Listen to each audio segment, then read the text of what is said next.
Bismillahirrahmanirrahim. Assalamualaikum warahmatullahi wabarakatuh. Pertama-tama saya mengucapkan terima kasih kepada Ibu Dr. Andi Tendriawaru SSI MSI yang telah memberikan kesempatan kepada kelompok kami, yaitu kelompok 10 program studi S1 Statistika Fakultas Matematika dan Ilmu Pengetahuan Alam, untuk mempresentasikan materi kami yang berjudul Pentingnya Keamanan Komputer. Sebelumnya saya akan memperkenalkan anggota-anggota kelompok kami, yaitu saya sendiri, Syafat Nugiansa, dengan NIM F1A2210016 sebagai moderator sekaligus pemateri pertama. Yang kedua, Yusfadila F1A2210054 sebagai pemateri kedua. Waode Memuna F1A2210080 sebagai pemateri ketiga. Yang keempat, Revika Alia Arianti dengan NIM F1A2210045 sebagai pemateri keempat. Siti Maryam F1A2210014 sebagai pemateri kelima. Melani Tira Putri F1A2210073 sebagai pemateri keenam, dan Waode Mutiara Ahdania dengan NIM F1A2210019 sebagai pemateri ketujuh. Kejahatan komputer. Kejahatan komputer atau cybercrime adalah istilah yang mengacu kepada aktivitas kejahatan dengan komputer alat, sasaran atau tempat terjadinya kejahatan dan jaringan komputer dengan jaringan internet sebagai medianya. Dalam arti luas, pengertian cybercrime adalah semua tindakan ilegal yang dilakukan untuk menyerang sistem keamanan komputer dan data yang diproses oleh suatu sistem komputer. Ada beberapa jenis cybercrime, diantaranya adalah pencurian data atau cybertheft, akses ilegal unauthorized access, hacking dan cracking, carding, defacing, cyberquoting, cyber typosquatting, menyebarkan konten ilegal, malware, cyber terrorism, pemalsuan data atau data forgery, dan memata-matai atau cyber espionage. Beberapa metode kejahatan komputer adalah password cracker, spoofing, distributed denial of access attack, sniffing, dan destructive device. Selanjutnya saya persilakan kepada pemateri kedua. Nama saya Yusfadila dengan NIM F1A221054. Di sini saya akan menjelaskan mengenai keamanan komputer. Keamanan komputer adalah tindakan pencegahan dari serangan pengguna komputer atau pengakses jaringan yang tidak bertanggung jawab. Inti dari keamanan komputer adalah melindungi komputer dan jaringannya dengan tujuan mengamankan informasi yang berada di dalamnya. Keamanan komputer itu sendiri meliputi berbagai aspek, antara lain privacy, confidentiality, integrity, authentication, dan availability. Adapun langkah-langkah keamanan terdiri dari: yang pertama, aset. Perlindungan aset merupakan hal yang penting dan merupakan langkah awal dari berbagai implementasi keamanan. Yang kedua yaitu analisa risiko. Identifikasi akan risiko yang mungkin terjadi, sebuah event yang potensial yang bisa mengakibatkan suatu sistem. Yang ketiga, perlindungan. Pada era jaringan, perlu dikhawatirkan tentang keamanan dari sistem COM, baik PC ataupun yang terkoneksi. Yang keempat, alat. Tool yang digunakan pada PC memiliki peran penting dalam hal keamanan karena tool yang digunakan harus benar. Yang kelima, prioritas. Perlindungan PC secara menyeluruh. Assalamualaikum warahmatullahi wabarakatuh. Perkenalkan, nama saya Waode Memuna, NIM F1A2210080. Judul materi keamanan. Jika kita berbicara tentang keamanan sistem informasi, selalu kata kunci yang dirujuk adalah pencegahan dari kemungkinan adanya virus, hacker, cracker, dan lain-lain. Padahal berbicara masalah keamanan sistem informasi, maka kita akan berbicara kepada kemungkinan adanya risiko yang muncul atas sistem tersebut. Sehingga pembicaraan tentang keamanan sistem tersebut, maka kita akan berbicara dua masalah utama, yaitu 1. Check atau ancaman atas sistem. 2. Vulnerability atau kelemahan atas sistem.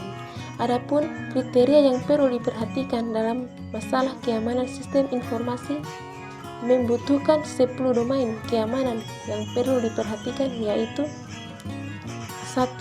Akses kontrol sistem yang digunakan. 2. Telekomunikasi dan jaringan yang dipakai. 3. Manajemen praktis yang dipakai. 4. Pengembangan sistem aplikasi yang digunakan. 5. Kriptokrasi yang diterapkan. 6. Arsitektur dari sistem informasi yang diterapkan. 7. Pengoperasian yang ada. 8. Business Continuity Plan atau BCP dan Disaster Recovery Plan atau DRP. 9. Kebutuhan hukum, bentuk investigasi dan kode etik yang diterapkan. 10. Tata letak fisik dari sistem. Perkenalkan, nama saya Revika Ali Arianti dengan NIM F1A221045. Saya akan menjelaskan tentang privasi. Privasi menyangkut hak individu untuk mempertahankan informasi pribadi dari pengaksesan oleh orang lain yang tidak diberi izin untuk melakukannya. Contoh isu mengenai privasi sehubungan diterapkannya sistem informasi adalah pada kasus seorang manajer pemasaran yang ingin mengamati email yang dimiliki para bawahannya karena diperkirakan mereka lebih banyak berhubungan dengan email pribadi daripada email para pelanggan. Sekalipun sang manajer dengan kekuasaannya dapat melakukan hal seperti itu, tetapi ia telah melanggar privasi bawahannya. Privasi dibedakan menjadi privasi fisik dan privasi informasi. Privasi fisik adalah hak seseorang untuk mencegah seseorang yang tidak dikehendaki terhadap waktu, ruang, dan properti atau hak milik. Sedangkan privasi informasi adalah hak individu untuk menentukan kapan, bagaimana, dan apa saja informasi yang ingin dikomunikasikan dengan pihak lain. Penggunaan teknologi informasi berkecenderungan membuat pelanggaran terhadap privasi jauh lebih mudah terjadi. Sebagai contoh, para pemakai email seringkali jengkel dengan kiriman-kiriman email yang tak dikehendaki dan berisi informasi yang tidak berguna atau junk email. Di Amerika Serikat, masalah privasi diatur oleh Undang-Undang Privasi. Berkaitan dengan hal ini, maka rekaman-rekaman data tidak boleh digunakan untuk keperluan lain yang bukan merupakan tujuan aslinya tanpa sepengetahuan individu bersangkutan. Setiap individu memiliki hak untuk melihat datanya sendiri dan membetulkan rekaman-rekaman yang menyangkut dirinya. Perkenalkan, nama saya Siti Mariam dengan NIM F1A2211014. Baik, materi selanjutnya adalah kebebasan informasi. Kebebasan informasi adalah hak asasi manusia yang diakui oleh hukum internasional dalam mendapatkan informasi dengan bebas yang mencakup bukan hanya dalam teks dan gambar saja, tetapi juga pada kebebasan berekspresi itu sendiri dalam pemanfaatan teknologi informasi. Beberapa ciri kebebasan informasi adalah keterbukaan informasi, kewajiban untuk menyebarluaskan informasi, adanya biaya memperoleh informasi, keterbukaan informasi menjadi prioritas yang utama, perlindungan hukum terhadap pengungkap informasi, kemudahan dalam memperoleh dan mengakses informasi, dan pemerintahan yang terbuka. Kemudian etika. Etika komputer atau komputer etik adalah seperangkat asas atau nilai yang berkenaan dengan penggunaan komputer. Etika komputer berasal dari dua suku kata, yaitu etika atau bahasa Yunaninya disebut ethos, adalah adat istiadat atau kebiasaan yang baik dalam individu, kelompok maupun masyarakat. Dan komputer atau dalam bahasa Inggris disebut to compute merupakan alat yang digunakan untuk menghitung dan mengolah data. Jumlah interaksi manusia dengan komputer yang terus meningkat dari waktu ke waktu membuat etika komputer menjadi suatu peraturan dasar yang harus dipahami oleh masyarakat luas. Sehingga, jika kita menggabungkan pengertian dari kata etika dan komputer adalah seperangkat nilai yang mengatur manusia dalam penggunaan komputer, serta proses pengolahan data. Etika komputer sendiri ini bertujuan untuk mencegah kejahatan-kejahatan, terutama di dunia maya seperti pencurian data, pembajakan software, dan lainnya.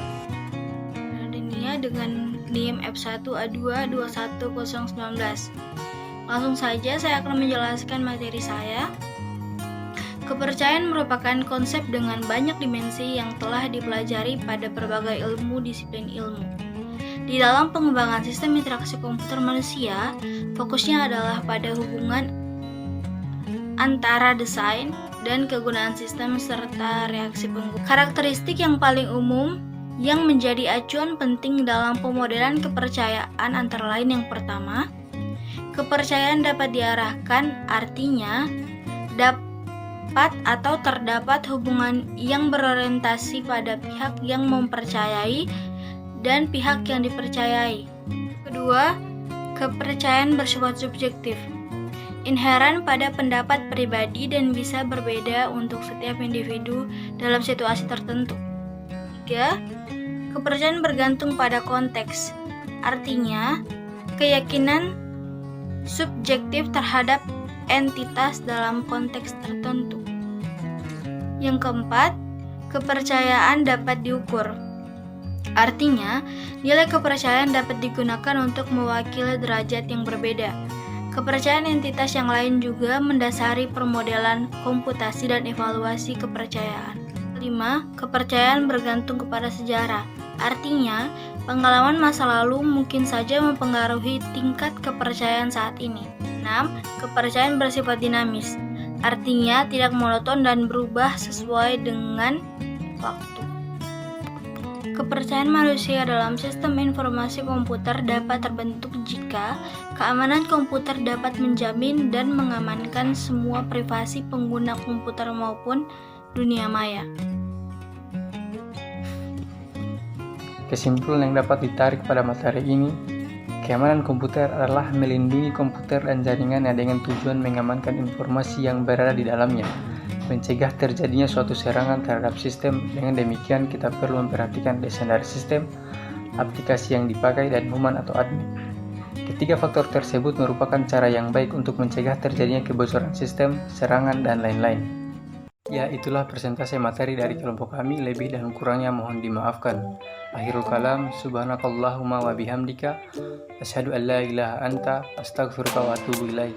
Wassalamualaikum warahmatullahi wabarakatuh.